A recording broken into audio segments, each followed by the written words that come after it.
Hey everybody, Dan here with Good Earth Water Gardens. I am here at a new home build in Kansas City, Missouri, and we are prepping this area. It's already been pretty well prepped behind me for a large basalt fountain install. So you can see we've already made a lot of progress on this. We actually had the landscapers dig out the reservoir for us. That made it really easy. And today we are just kind of shaping everything up and installing our liner and pump vault and aqua blocks reservoir. So let me show you what we have going on here. Will right here is evening out the bottom of the reservoir. As you can see, we want to have a nice flat level surface as much as possible. So this is very compact clay, and what we're doing is just bringing in some bedding sand and kind of leveling out, and that just helps our reservoir sit a little bit more flush. Here's our reservoir. It is all properly excavated to the dimensions we want it. We have it overdug slightly a little bit just to give us a little playroom in the aqua blocks, and it's always easier to backfill instead of having to dig something again because you're too short on a side. So that's a little tip, is always over dig your area. So now we have everything leveled and shored up. We're gonna start getting our underlayment fabric in and our liner and start constructing this reservoir here.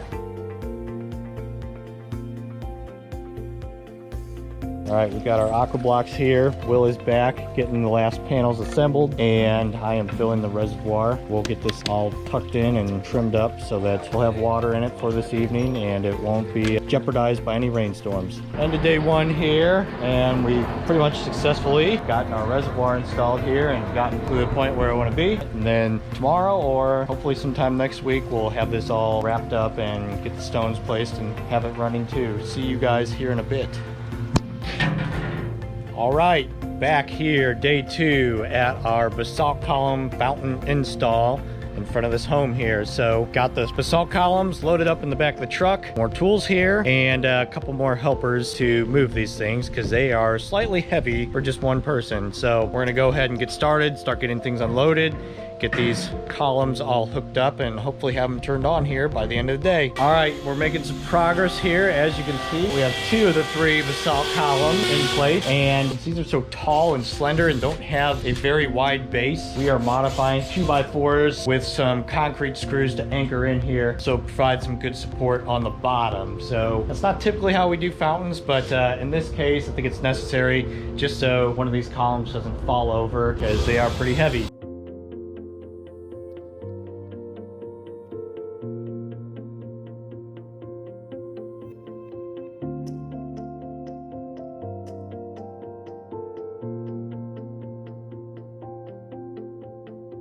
All right, so we're gonna get ready to turn these babies on and make some adjustments to the flow, and then tomorrow we will be coming in, trimming the rest of the liner, tucking it, and rocking the rest of the basin in too.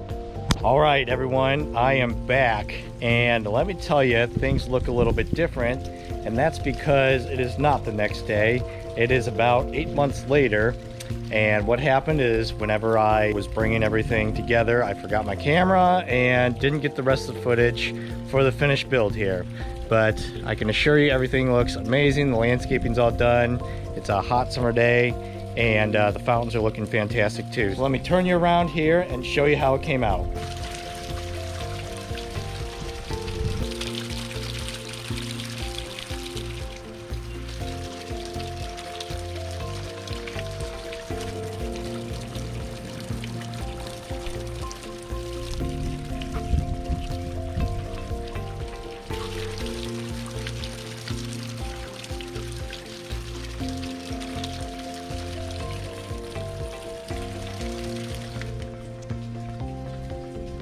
A lot of times in these areas we see people put trees or other sorts of shrubs or even like a concrete statuary fountain in a spot they don't know where to landscape.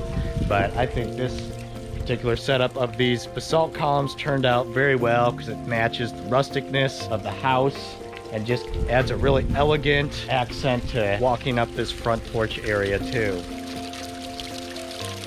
That should do it for this video. Thanks for following along, and wish I would have got out the camera to show more of the content and footage. If you have any questions, you can always leave them in the comments below. And if you like seeing more footage like this, remember to hit that like button, subscribe, and leave us a comment anyway. We'll see you on the next one. A little snafu. I blame Will, because he's a computer guy. Good Earth is Dan speaking.